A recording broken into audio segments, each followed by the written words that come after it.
Vous nous suivez sur Guinée Matin TV et sur nos différentes plateformes digitales. Mesdames et messieurs, bonjour et bienvenue dans ce survol de l'actualité.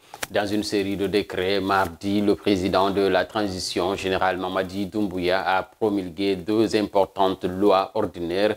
La première concerne l'autorisation de ratification du crédit acheteur numéro 3 entre la Guinée et BPI France SA.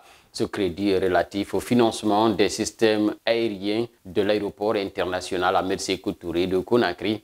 Il a été signé le 21 octobre 2024 pour un montant de 39 millions d'euros. La seconde porte sur l'autorisation de ratification de l'accord relatif au contrat d'énergie concernant le développement de la microcentrale hydroélectrique de Keno par la société Kamaesa. Cet accord a été signé le 14 mars 2021 pour un montant de plus de 45 millions de dollars américains.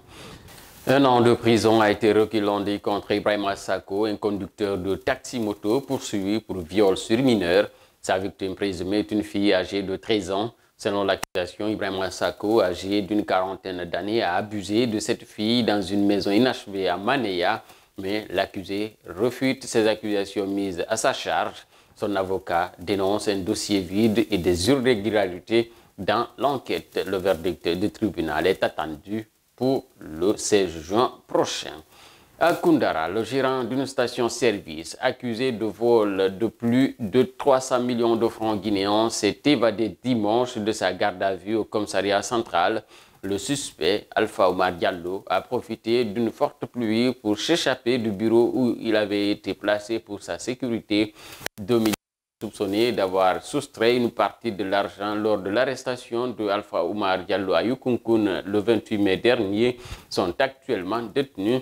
Les recherches se poursuivent pour retrouver le fugitif.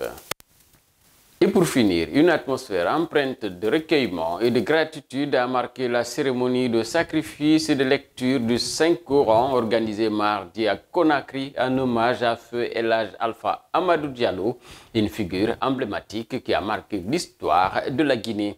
Décédé le 27 mai dernier des suites de maladie, ce éminent cadre, premier Guinéen diplômé de Sciences Po Paris, et ancien inspecteur des affaires administratives et financières, a dédié sa vie au service de la Guinée et de l'Afrique avec amour, détermination et patriotisme.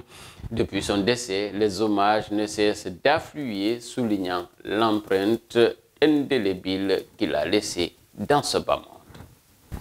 C'était tout pour ce flash d'information sur Guinée Matin TV. Merci d'avoir été des nôtres. Excellente journée à vous, que vous soyez.